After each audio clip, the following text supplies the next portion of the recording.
Então, dando continuidade na matéria de concentração gravimétrica e separação magnética, hoje a gente vai falar um pouco na unidade 2, atividade 2, da teoria hidrodinâmica e teoria de energia potencial, matéria lecionada pela professora Jordana Garrido, na Faculdade Unilé, no curso de Engenharia de Minas, pós-graduação.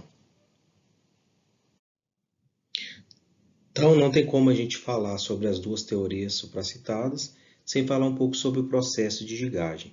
Então, o processo de gigagem ele consiste na separação hidráulica em que acontece a repetida expansão, dilatação e contração, compactação vertical de um leito de partículas por meio do movimento pulsante da água.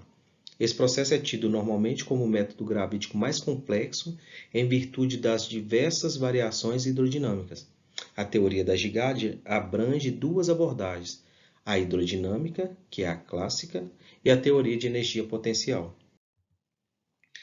Teoria hidrodinâmica. A teoria hidrodinâmica da gigagem considera o movimento das partículas individuais no meio do leito do gig e faz uma relação com o movimento de todas as partículas. A estratificação das partículas é realizada conforme os seguintes mecanismos: sedimentação retardada, aceleração diferencial e consolidação intersticial, segundo Luz, et al., 2010, Thomas, 2016. Boa parte dessa estratificação possivelmente acontece ao longo do período em que o leito encontra-se aberto, dilatado e, consequentemente, tem como resultado a sedimentação retardada, que acentua pela aceleração diferencial.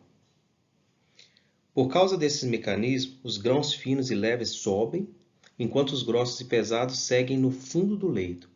No momento em que ocorre a sucção, a consolidação intersticial encaminha as partículas finas e pesadas para o fundo, enquanto as grossas e leves vão para o topo do leito.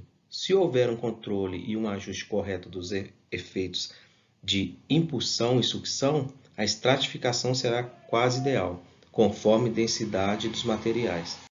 Então, essa figura ela apresenta um esquema de como funciona a teoria hidrodinâmica. Você tem uma alimentação pela parte superior, tem o leito da camada de fundo, a tela do gig, o movimento que a água faz para fazer dar esse movimento entre as partículas grossas e finas, a saída do concentrado, que é na parte inferior, e as saídas dos rejeitos que ficam na parte superior. Está aí um esquema de teoria que representa a teoria hidrodinâmica. Agora vamos falar um pouco da teoria da energia potencial.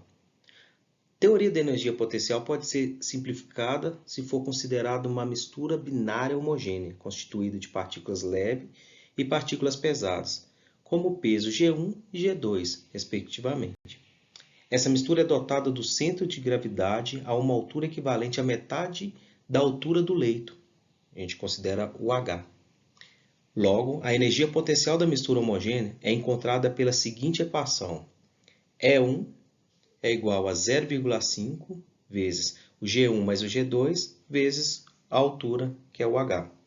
A variação entre esses dois estados, homogêneo e após a estratificação, é dada por ΔE. Esse ΔE ele é igual ao E1 menos o E2, que é igual a 0,5 vezes G2 vezes a altura 1 menos o G1 vezes a altura 2. Essa diferença de energia potencial entre os dois estados gera uma energia livre para acontecer a estratificação de uma mistura binária. É uma diferença positiva que tem como consequência o rebaixamento do centro de gravidade do sistema.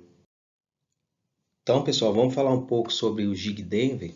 O Gig Denver é um exemplo, nesse processo de gigagem. É um equipamento muito importante, é portátil, como vocês podem ver na figura. Então, o Gig Denver é um gig de crivo fixo, onde existe uma superfície estacionária perfurada, que é a grelha, e a água passa pelo crivo, produzindo a expansão e dilatação do leito. Essa pulsação é produzida por pistão ou ar. O mecanismo de acionamento usado para gerar a pulsação é o mecanismo de diafragma. Então, esse foi o resumo sobre a teoria hidrodinâmica e a teoria de energia potencial, com uma breve apresentação do que é o Gig Denver. Muito obrigado aí e até a próxima.